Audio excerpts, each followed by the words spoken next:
When John and Jim and those of us who are on the workshop panel committee were starting to think about different aspects of the energy and water nexus, I know that many of you here are involved in agencies and utilities, but power is more than just electric and gas utilities.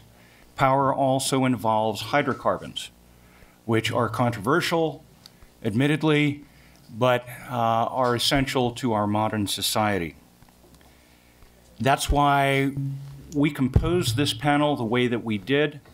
Also because it being immediately after lunchtime, as John said, we thought it might be interesting to have, shall we say, some largely divergent points of view and to bring a little bit of excitement to the afternoon to get things started. What are the economic impacts of energy supply and energy pricing on business development, production of commodities, growth, and the movement of goods? Our panelists include a Sacramento-based representative of the state's petroleum industry, a representative from the San Francisco office of one of our leading environmental public policy advocacy nonprofits, and a representative from the not from the Bay Area office, but from one of the country's premier environmental engineering consulting firms, whose expertise is in water use, reuse, and reclamation. Before introducing them, let me set the stage and frame the dialogue. In the Energy 2 panel later this afternoon, their focus will be more on the interface between water and that power, electricity and natural gas, furnished by energy utilities and overseen by the CPUC and subsidiary regional authorities. That will be then, but as I said, this is now. The energy focus, dictated by the composition and expertise of our panel, will instead explore the divergence of opinion concerning energy and water-related topics that relate to production of commodities and their transportation, as well as business development and growth, especially as they impact the environmental and economic health of the Bay, which of course is Bay Planning Coalition's primary focus. Our speakers will each have 10 minutes to present their points of view, illustrated by 1 or 2 slides, which they have furnished us in advance. At the conclusion of their remarks, we will open the floor to your questions, which will be collected by staff who will be passing out the blue note cards, in which yours truly will direct to the panelists. And if time permits, at the conclusion, we will also allow each speaker to offer a 1-minute closing comment. I'm not going to be too redundant to what you can access in your folders. I'll simply give you a brief introduction of our panelists. Tupper Hull is Vice President, and immediately to my left is the Vice President of Strategic Communications for the Western States Petroleum Association, which is the leading trade association advocating on behalf of the Western States oil and natural gas companies. He's a veteran communications specialist and a former newspaper journalist. Next to Tupper is Bill Bellamy. Bill has difficulty holding a job. He's currently the Senior Vice President of Global Water Technologies at CH2M Hill. His career spans over 40 years. He has worked in assignments as varied as working with EPA, with Texaco, in projects around the world. One that I find especially interesting is a project helping to develop the carbon neutral city being developed in Abu Dhabi. And then last but certainly not least, a fellow who's in high demand to be a speaker at events like this, Dr. Simon Mui, Director of the California Vehicle and Fuels Program for the Natural Resources Defense Council. Got it.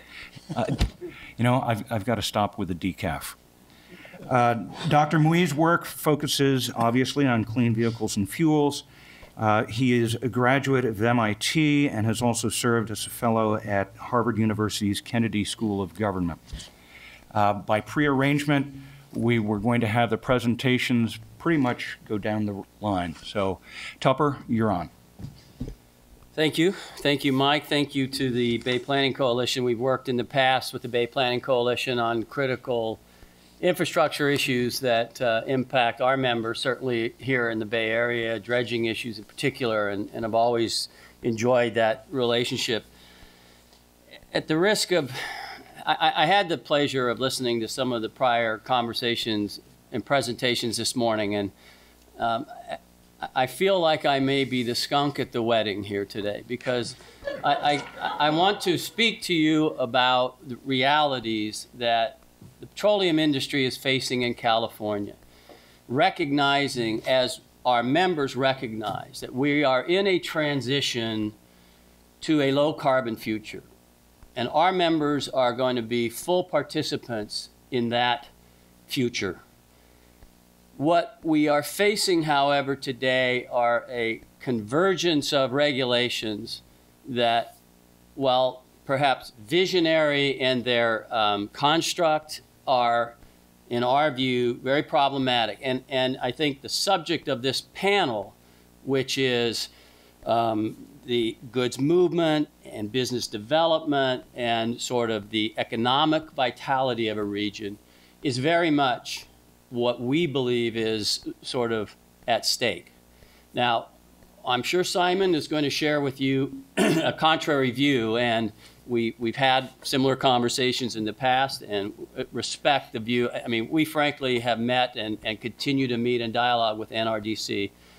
But we are at a point in California now where regulations that were conceived in 2006, promulgated through the California Air Resources Board, and now fully implemented. I mean, these are regulations that are in effect and are going now to begin to be felt within the economy in very short order. So I know this may not be an uplifting presentation. Perhaps we can utilize it as a way to find a path forward that perhaps has less impact of the type we are concerned about, and still get us to a future where we recognize our energy portfolio is going to be vastly more diverse than it is today. Businesses and consumers are going to have far more choices. The lunchtime presentation being a perfect example of how we can convert what heretofore has been waste into a useful resource.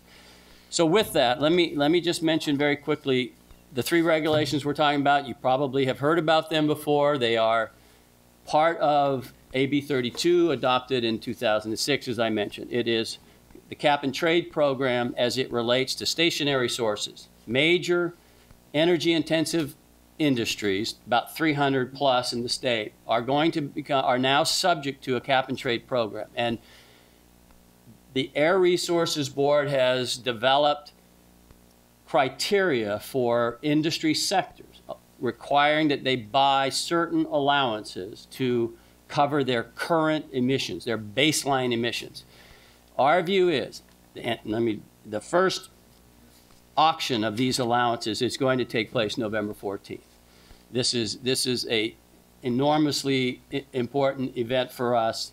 It is our view, I'll be right up front, that we don't believe this auction should go forward, that significant changes in this program should be made. But why I'm sharing that with you today is because the refining sector, unlike other sectors, are required to buy very large percentage of their existing baseline emissions, about a little over 12% in the first compliance period, which goes up to 2014, I believe, 13, 14. I have them written down here, and I should check my notes, and I could. And then the second compliance period, they're required to buy about 50% of their emissions, and then in the third compliance period, it goes up to about 72%. Now, that's an obligation that's completely independent and separate from their obligation to meet the declining cap under the cap and trade program. Our members are committed to meeting that cap. The Legislative Analyst's Office has said California does not need to have an auction in order to meet the AB 32 goals. In our view, this auction and all the subsequent auctions that are planned are a revenue-generating mechanism for the state of California, and our industry is being unfairly impacted by those. Now, what does that mean? It means the fuels that are going to be manufactured at those facilities they're going to have to absorb those costs. So that's the first regulation that we have a concern about. The second is under AB 32, in 2015, the refiners in the state of California, there are 13 refineries in the state that make fuel. They are going to have to take on the responsibility of purchasing allowances sufficient to cover 100% of the tailpipe emissions from vehicles that burn gasoline. That is a $5 billion a year obligation. This is one that I suspect even the state of California is a little worried about. And that is a continuing obligation through 2020 when the program hopefully will have achieved the emission reduction goals. That is an enormous obligation that, again, is going to impact the fuel markets significantly. The third regulation is the low carbon fuel standard that you've probably heard a great deal about. There was argument before a panel of the Ninth Circuit Court of Appeals earlier this week on the constitutionality of that. But that is one where it was conceived at a time when there's tremendous optimism about the development of cellulosic fuels that have very low carbon intensities, and an expectation that there would be expansion into regional markets of regulations that would give obligated parties tremendously more flexibility in how to meet that. And those two things have not happened. And in fact, I think I want to... We recently had a analysis done by the Boston Consulting Group that looked at the whole suite of these. And I want to just focus on the low carbon fuel standard because this is one where we are beginning, in our view, really beginning to see the impact of this in the next year to two. And it is their estimation that the cost of compliance for this, just on the low carbon fuel standard, is going to be significant, and it's going to impact the cost of fuel for all the businesses and consumers in the state of California. The reason this regulation is so upsetting or so costly is it again assumed, it assumed that this low carbon biofuel would be available in the marketplace that could then be blended into the fuel to bring the carbon intensity down. That fuel is not available in commercial quantities. And in our estimation, and I think the Energy Information Administration projections suggest it will not be available in any time frame that allows for a compliance pathway under this regulation. So we are left with only one option, bringing in large amounts of a cane-based ethanol from Brazil because it has a lower carbon intensity than gasoline today. Corn ethanol does not, for the most part. So the industry is stuck with pursuing a very limited supply of a biofuel that is frankly used and almost fully utilized in the domestic market in Brazil because Brazil is the only place it's made. And that's where we begin to see significant potential for market disruptions, including, according to the Boston Consulting Group, the potential for supply shortage, for the inability of refiners to produce a gasoline that meets California specification. That is a very concerning prospect for everybody. Our industry, not alone in that. So, Tupper, you've got about a minute. And I'm going to wrap up. So that's the future that we are facing, and I venture to say facing together. And it's one that we are working as hard as we can to, with the Air Board, the NRDC, with interested parties to say, look, we now have a structure in place. There are, in our view, rather obvious problems with it. Let's find a pathway that gets us to the future we all want to be at, but does it in a way that does not have the kinds of impacts that we believe these regulations are going to have. Thank you, Tupper. Thank you. Bill, you have an awful lot of experience in industry. Working as a consultant, you've seen an awful lot of stuff, both from the regulated side as well as from private industry side, as well as the agency side. What's your perspective? I was expecting a different seated question there. The my perspective is actually I'm going to get at this and just I'm sorry. My perspective along that line of what's been said and what needs to be done in different places is in fact how our economy will absorb those things and how each of us approaches it, and also how much we try to move forward in a reasonable manner. What was discussed earlier about getting the facts, getting data, and putting them in a scientific format that is not biased. Facts are facts; they don't have to be stretched one way or another. And then having the ability to educate both the consumers, educate the politicians appropriately, and come up with the best decisions we can come up with. Without a doubt, there are going to be, everybody is going to be a bit of a winner and loser when you're in a constrained resource. If your resources are constrained, not everybody can have what they desire. And under a constrained resource economic model, mine always looks at water. Most economic models don't work very well simply because I'm kind of off subject, but it's the water side of things I know about. It's constrained by the fact, as I recognize down in Australia, water is, everybody has a right to access to water. And with that, it changes the economic model because no matter how much, you can't price it out of reach to the point that somebody can no longer have access to water. So there's a constraint at that level, but does that then constrain agriculture, industry, mining, and the rest? No.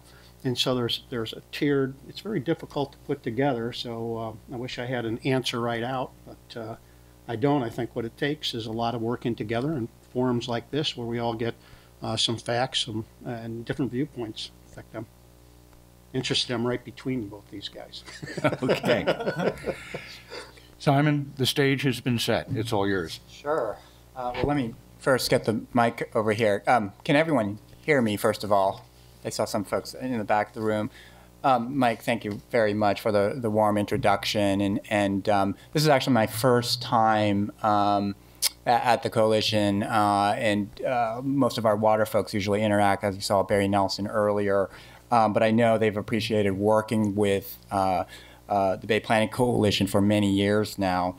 And as a scientist who gets to work on clean vehicles, clean transportation, it's a real special treat for me to actually be here to talk about the intersections and hear from people about water, clean energy, and climate through really a different lens that I'm not used to. And please don't ask me any water questions. So, and given what we've heard from Tupper, it sounds like we're going to have a very a lot of dialogue here, and perhaps, hopefully, some therapy afterwards.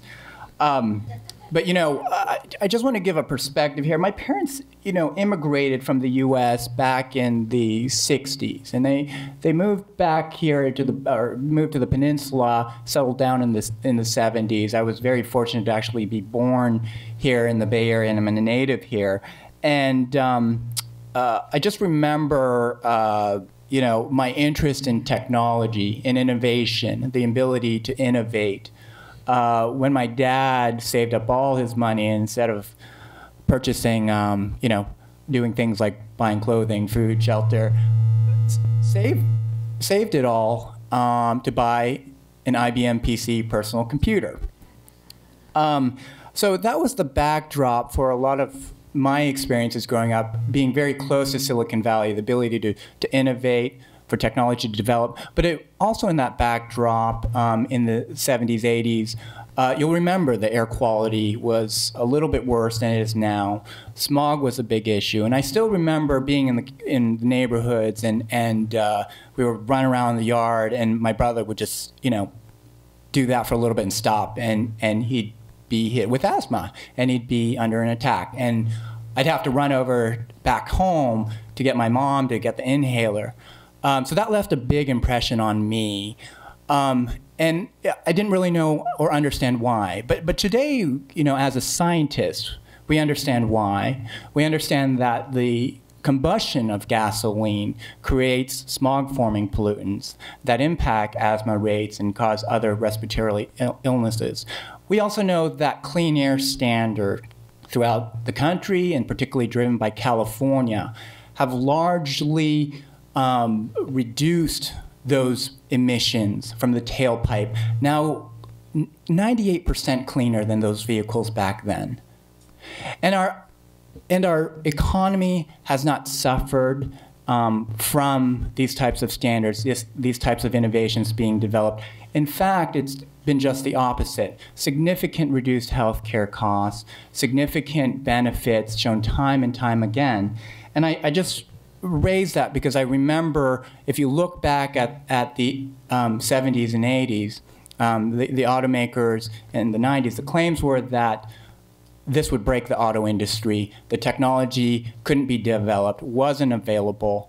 And in fact, you would have thought that we couldn't have cleaner cars today. But I'm happy to actually announce that the clean car standard in California was recently upped earlier this year, where the auto industry agreed to basically halve their carbon emissions by 2025 from today's levels, double the fuel efficiency, and also cut another 70% chunk out of the smog-forming emissions. In this case, it was the engineers who proved their lobbyists wrong about what could and couldn't be done. They showed that you're able to reduce costs through things like innovation, ingenuity, scaling of manufacturing, and cost reductions. All of those things can work together, but you have to have the policy framework to help drive that in industries that normally, frankly, are thinking about, let's, do other things with our investments. So, that brings me back to kind of this perspective on the oil industry. And in fact, before I go on that, those standards, largely driven by California, by 2025, your kids will be driving cars that are double in terms of fuel economy, in terms of having the gasoline consumption. That's $8,000 saved in fuel savings over the life of the vehicle, even accounting for the fuel-efficient technology. So maybe is that better? I'll switch over here. So it's with that, I turn to the oil industry and my perspective on that. We've heard a lot about similar things. I'm reminded of the same arguments that the technology isn't available, it can't be done, that it's going to break our bank. But I wouldn't be here if I didn't believe that the fuel providers, WISPA, Tesoro, the oil companies, and other companies, alternative fuels company, could start phasing in cleaner fuels over time. It's not just possible, but it is a necessity to solve climate change. And one thing I think, that figures down, one thing that folks should remember is that the Clean Energy Law, AB 32, does a lot of things, including one I just told you about. You have to look at the benefits, not just the costs. And I'll go into the costs here because I actually don't think they're facts. The clean car standards, low carbon fuel standard, AB 32, our sustainable cities strategy to plan regionally for better transit, for location efficiency. Collectively, these strategies are going to reduce fuel costs. They're the largest oil-saving packages in the state of California, $50 billion in savings over the next 10 years. That translates to about $1,000 per household in reduced fuel costs by 2022. And those savings start to grow as the newer fleet replaces the older fleet. So we need to talk about both benefits and costs. Now, the consulting analysis that Tupper showed really assumes that the only thing the oil industry can do to reduce their carbon emissions is to buy sugarcane ethanol. That's all it does. No electric transportation, no natural gas vehicles, no renewable biofuels, no renewable gasoline, renewable diesel, biodiesel. You just heard, I think, this from David about the biodiesel being produced here. We can add to the credits of being accrued. You know, all of those are not included, are zeroed out.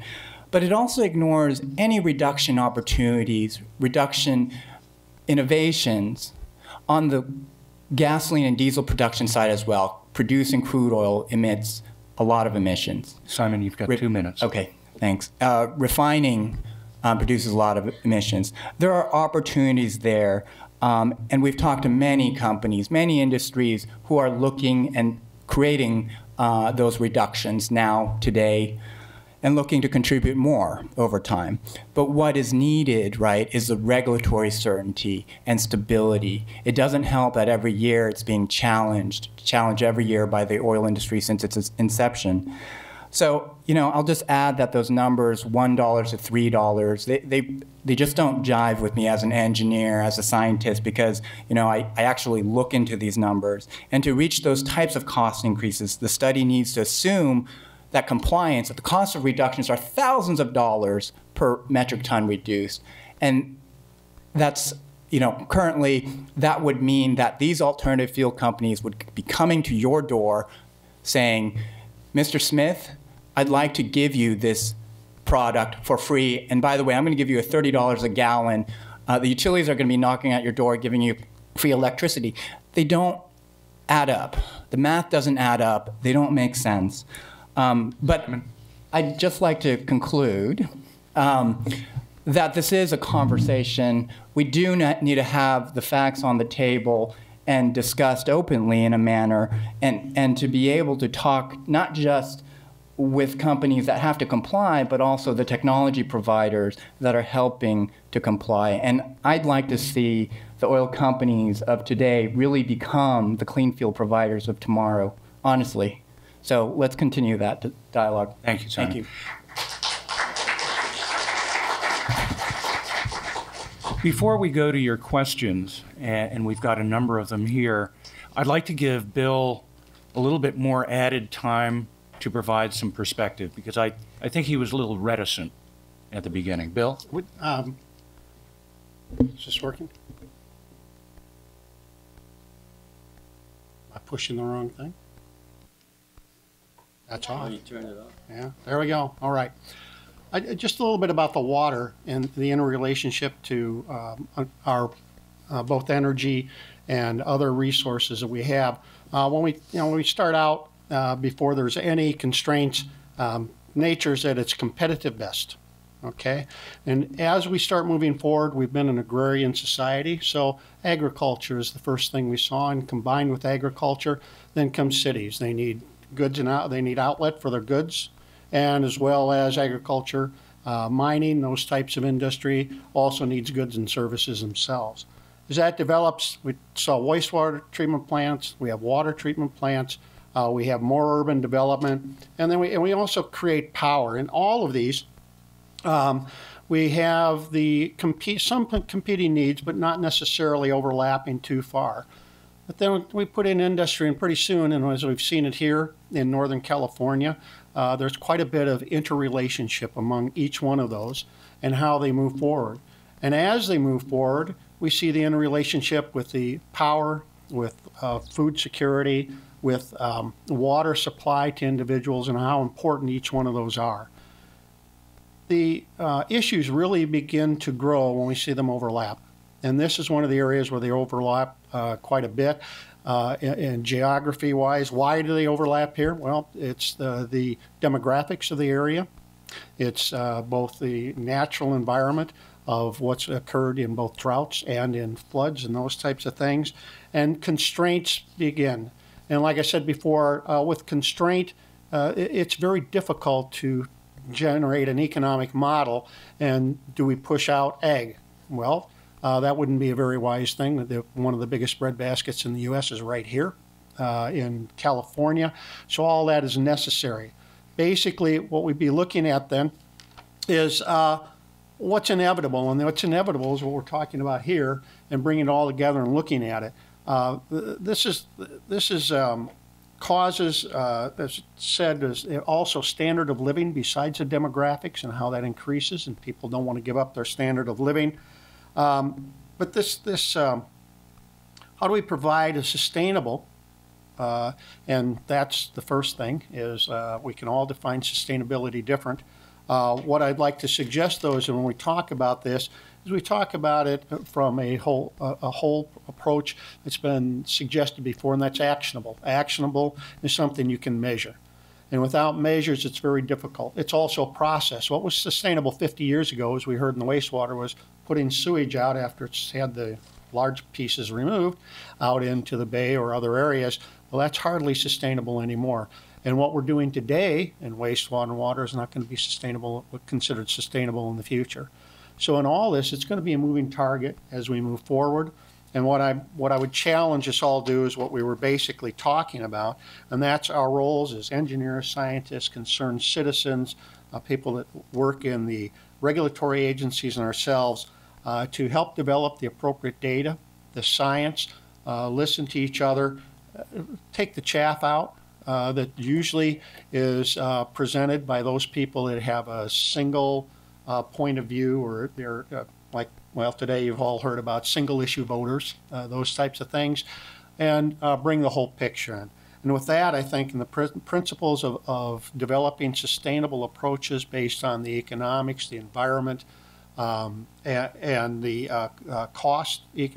societal, I didn't say societal first, societal, the economics and the environment, we can come up with reasonable solutions that balance what we need to get accomplished. Thank you, Bill. I'm going to throw the first question from the audience to Tupper Hull, but first I want to acknowledge Tupper. He was the first panel speaker that we've had today, not from an agency, a utility, or a consulting firm. So, Tupper, with that in mind, your presentation almost sounds like you're single-focused on oil industry profits rather than working cooperatively to be a good partner in moving towards better uses of resources and in the public's interest. You know, our members feel a very strong sense of responsibility to ensure that when you go to the service station, if you're driving a car that uses gasoline or diesel, that there is an adequate and a reliable and an affordable supply of product for you there. We can debate and about the oil company profits questions. I understand that, you know, I get that a lot. I will say that if you look at oil company profits in terms of percentages of the dollars of their gross sales, they are right at the average of American manufacturing sector. They are not above or substantially below. But that really isn't, in my opinion, the issue we're talking about. I understand it's necessary and fulfilling to talk about visions for tomorrow and wonderful innovations that hopefully will take place. But at the end of the day, as I said, our members' responsibility is to provide the product that they've been created to provide in a way that meets consumer expectations.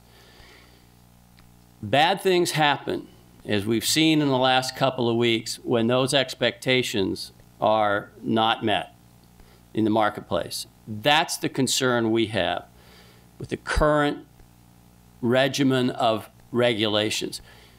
The difference between perhaps I agree with Simon, and I'll concede that my employers at times have appeared to be and have probably been less than energetic about embracing new regulation. And those new regulations, as it comes to the formulas for fuel in California, have produced absolute and stunning improvements in air quality in the state. And we recognize that. The issue of carbon emissions from a society that is fundamentally built on carbon is vastly more complicated. And a great deal, and to try to apply the models that we've used in the past, the kind of command and control regulatory approaches that we've used in the past, really are not, in our view, going to get us to where we want to get. Because if we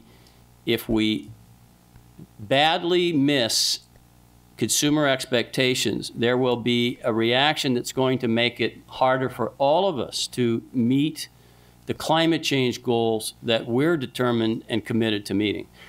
I don't know if that answered the question, because it had to do with profits, and there isn't really a debate to be had, in my opinion, on that here today. Well, having been an advocate, I know sometimes we're paid by the word.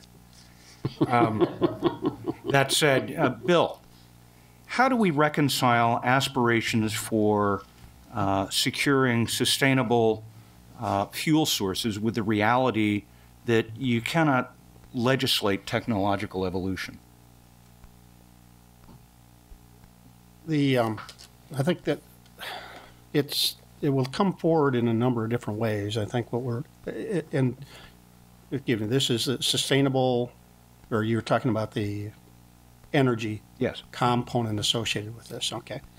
I've worked some with the energy components, and I'm going to relate this to water. Right now, I've got 2 projects going on out in Saudi Arabia where they're actually going to be hitting a tipping point in about 19 years where their total energy production will stay inside the country. They won't be able to sell oil because they'll need it for producing water. Right now, 50% of all the energy they hold internally goes to desalination and to pumping water and moving it. So how does sustainable industry, what's occurring there? And I'm going to use that as a focus. What's occurring there is I'm working on a solar desalination facility that will be producing quite a bit of water. And they've got a number of other different types of technologies moving forward.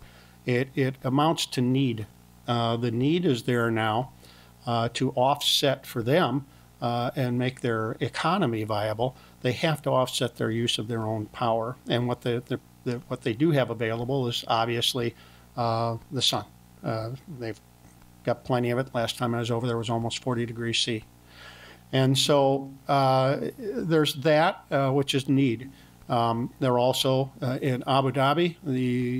We did a lot in the carbon neutral city with the Masdar, producing different methods for becoming carbon neutral. It's been somewhat successful. But at the same time, both those countries, Abu Dhabi, one of the United Arab Emirates, and then Saudi is also have strong nuclear programs moving forward. And so in each one of those, there is the need to create something that they can see, and they're spending their capital now to try to take care of problems they foresee in the future before they lose their basis for being able to pay for them. I think now that gets me back to how do we create the sustainable part. The same idea, we have to divert some of our capital, some of our ability to move forward in different energy areas, and then also in water areas, the same context in water areas, and put some of our capital into that now before we hit our own tipping point. Bill, that leads into something that Simon was making a point about, which is the extent to which, and we've heard from a few of largely the major integrated oil companies, that they're investing in alternate fuels. And you made the point that they need to be doing more, that they need to be focusing in this area. I guess my question is, how much can they afford to invest in these varying technologies? Tupper has raised the issue of the mandate to use ethanol and the difficulty in getting cellulosic-based ethanol in sufficient quantities to really make a difference. How, from your perspective and your organization's perspective, is there a percentage of capital budgets that should be clearly earmarked for renewable, sustainable fuels? Yeah, and I don't underestimate the challenges, I think, that each individual oil company has. They're very diverse. There's not just one big oil company, as you know, at the table here, but there's different types of companies, and the majors largely invest in a more diverse portfolio. So you think of BP, for instance, but when you look at it in aggregate, right? We actually did quite an exhaustive study looking at the different investments happening globally. And, you know, you've got a situation where you're spending, you know, on average, the past 5 years, $190 billion in just one source, one even dirtier source, Canadian tar sands, versus about $4 billion globally on alternative renewable fuels. You know, if you look at the focus on the crude oil production side, it's really, you know, for every dollar spent there, less than half a penny is being spent on alternative fuels. And we think that has to start shifting, not jumping, but having a structure, a framework that can increase those investments over time, that can allow other technology companies and providers to also play, but that establishes a fair performance-based system so that folks can contribute. It's not very different from RPS. Not, you know, it's about setting a performance standards that will help meet the climate goals.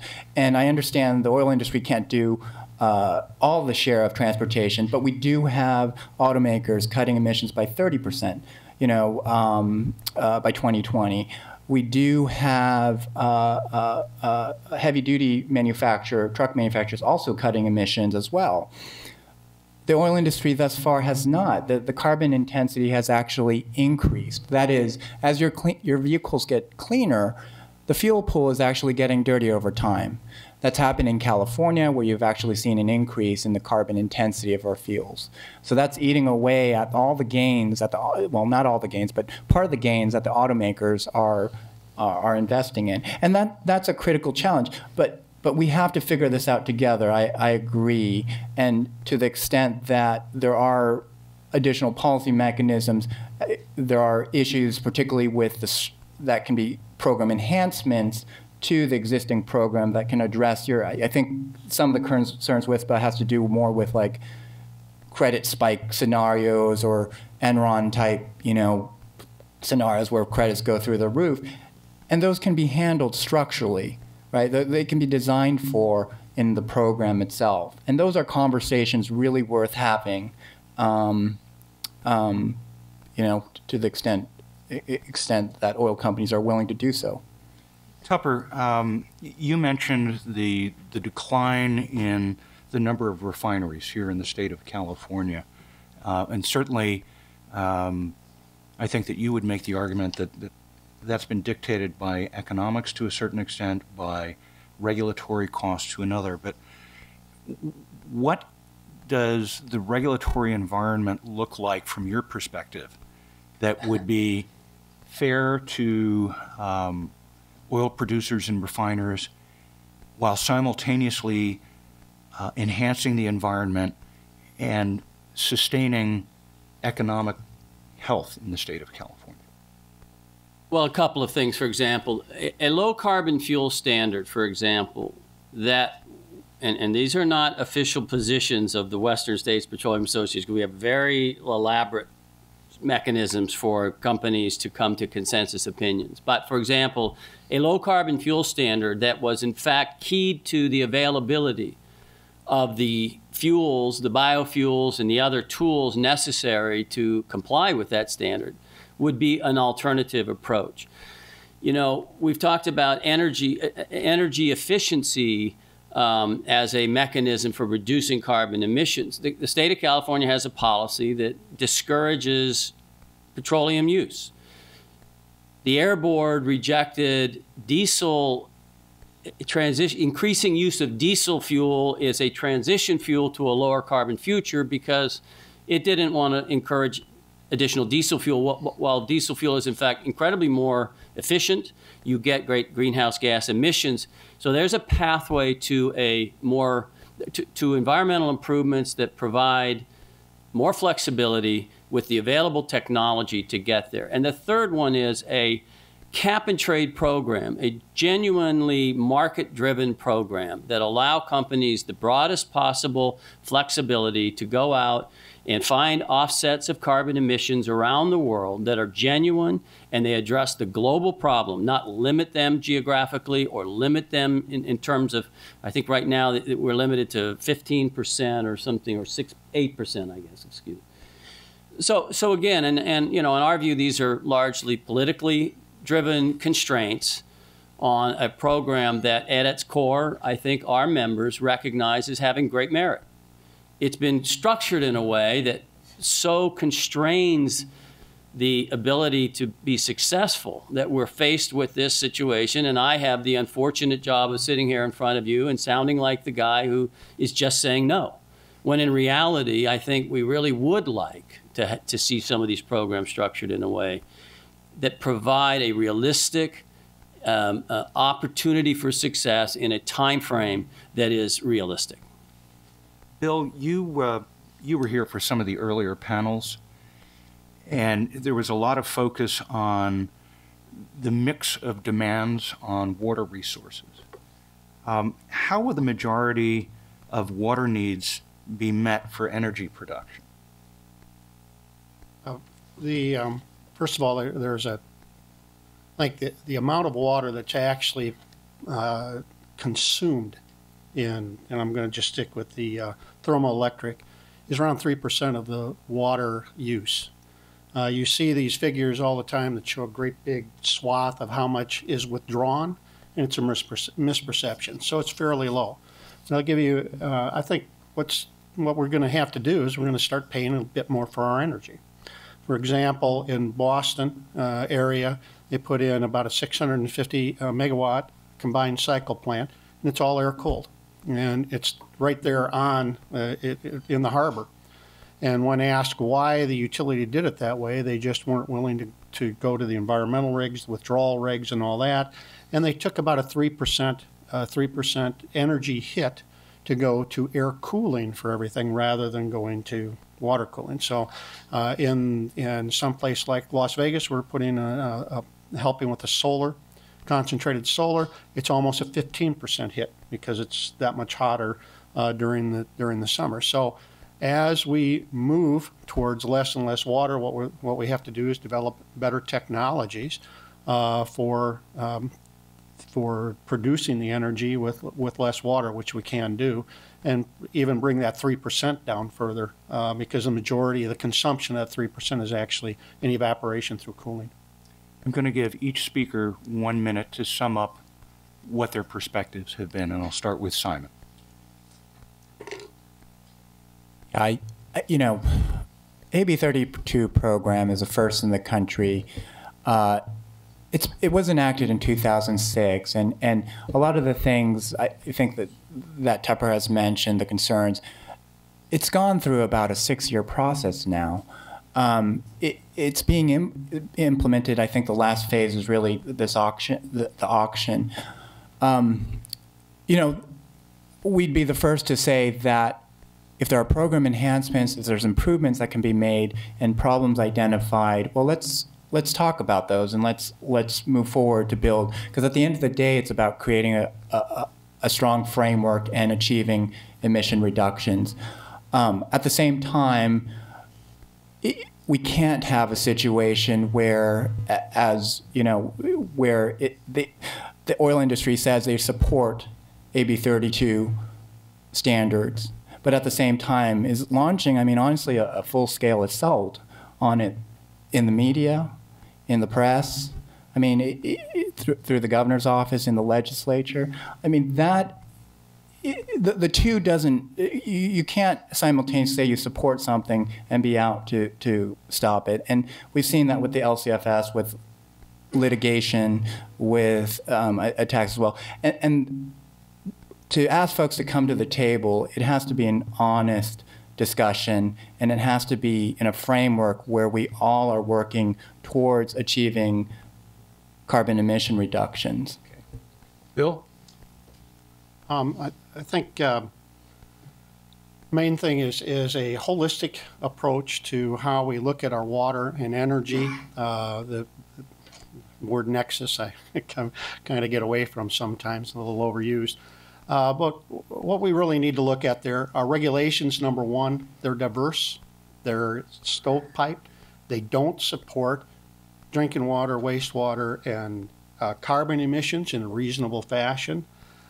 We need to look at that, and I'm not blaming the regulators. I'm blaming the industry in whole for not providing the right information, provided such as consultants can work on it, the industry as a whole, and the utilities, those types of things. Power development has to be considered at the same time as we go through with that, because California is in a unique position to be able to use their surface water and groundwater supplies at the same time. Desalination is a reality. And then finally put together a regional allocation method, which we've tried in the state quite a bit. I worked on the original Bay Delta hearings back in quite a few years ago now. I guess that was part of that 40-year stint. And take a very long look, long focus in the future as to what you really want to accomplish and how you're going to get there. And like I say, we're in a constrained environment now with water in California, and as a consequence, everybody's going to have to give up something as we move forward. That includes everything from all of the extractors as well as the natural resource and those types of ideas. Thank you. Tupper, what final thought would the Western States Petroleum Association like to leave with the Bay Planning Association and all of us who are here today? I think what I'd like to do is go back to where this conversation started. This was a panel that looked at energy pricing on business development, production of commodities, growth, and movement of goods. Those are all areas subject to a lot of competition regionally and competition among states, whether they are public agencies or private sector participants. I think what we are faced with in California is a determination as a state to show a form of leadership and experimentation that has evolved into specific regulations that are going to make it tougher to be competitive on all those areas.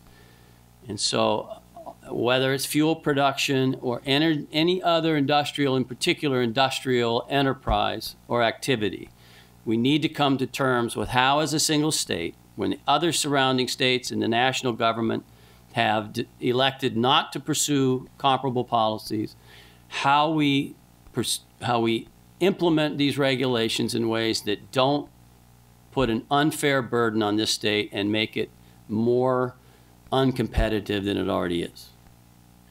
I'm afraid our time is up. Thank you, Tupper and Bill and Simon. You've offered some keen insights. I'd like to thank the audience for your engagement. I'm sorry we couldn't get to all of the questions. Before we break, let me suggest several web-based resources for those interested in delving further into the subject our panel has covered. The first is a study prepared by the California Energy Commission, which was published in November 2005, entitled California's Water-Energy Relationship. The second is Understanding the Impact of AB 32, which was published this past June by the Boston Consulting Group.